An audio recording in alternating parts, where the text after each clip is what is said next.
welcome to my channel. In this week's video, I'm taking one of the sketches from my previous video and turning it into a more finished illustration.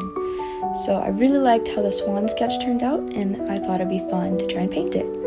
So I started by importing the sketch onto my iPad, and I traced over it to get the basic outline, and I had to redo the head position because it was a little off from the reference and I wanted it more accurate for this more finished illustration. So then I put in base color for the background and for the swan, and here you can see I'm starting blocking in more colors for the swan, trying to get the shape down on the feathers and values so I can build details on top of that.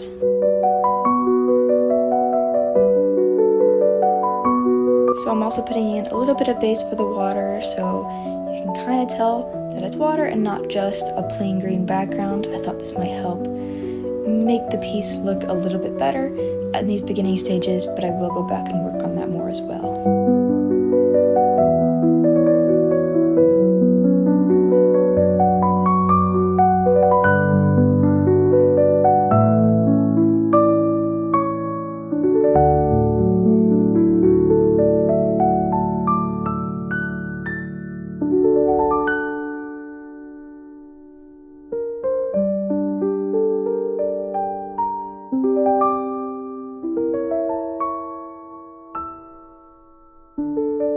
So here I'm trying to figure out how the feathers look and how to make them look more accurate to the reference and have more form and shape, because right now the feathers are sort of one blob and not really defined. So I ended up coloring over them in a solid color and turning the opacity down so I could redraw the feathers over top more accurately to the reference. And I went in with some more variations of gray, cool, and warm to sort of build up the color and values of the feathers in a more accurate way. Because I wasn't really happy with how the feathers were looking just by going off the sketch. I thought it would be better if I redid them entirely.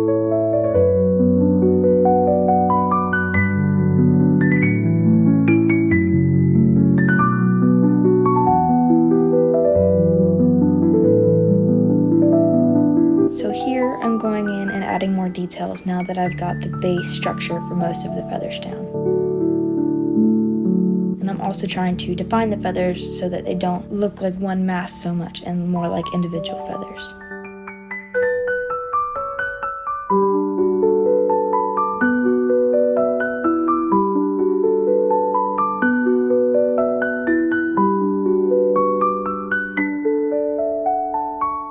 For the colors I used on this, it's mostly very desaturated grays, and I just used some warmer and cooler tones in the lighter and shadow areas, and I'm hoping that kind of helped convey the warm light and cooler shadows that I was going for and that were in the reference.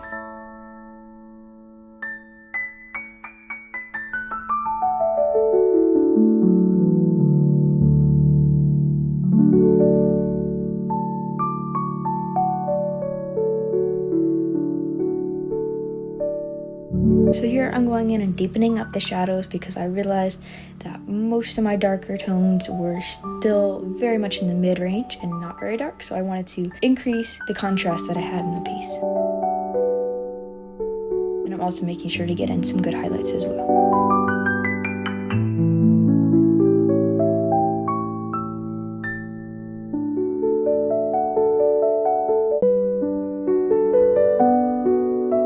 Now I'm going in and working more on the head and neck of the bird, because when I redid the feathers and the wings, I rendered them differently than I had rendered the original drawing, so I wanted to make sure that the other parts of the drawing, like the head and the body, looked like they were rendered the same as the wings. So I went in and added some more darks and more contrast and tried to make sure that my colors were on point as well.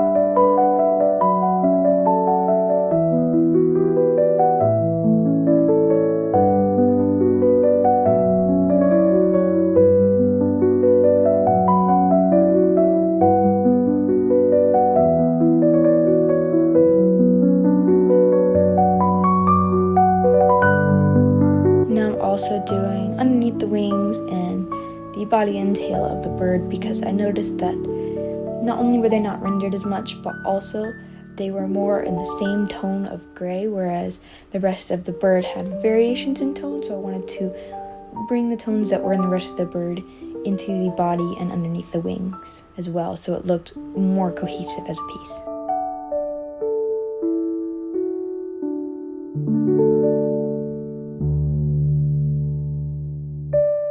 Now I'm cleaning up around the edges of the bird because I did several layers in order to make adjustments and get everything correct. I had some bits around the edges of the bird that needed cleaning up, so I went and did that.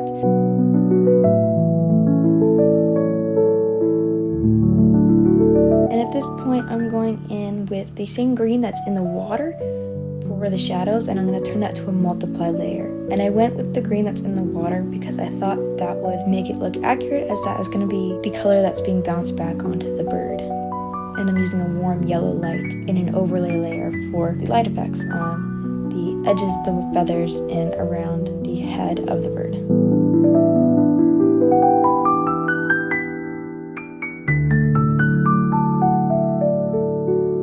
So now I'm going in and trying to render the water a little bit more. I'm bringing in some more darks and working a little bit on the reflection of the swan. I also blended everything out just a little bit to make it smoother and more water-like versus the hard edges and very visible brushstrokes that I had before.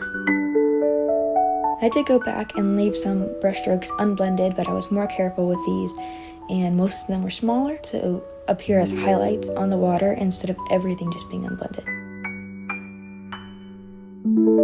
And I also added some reeds in the foreground to give it a little bit more depth.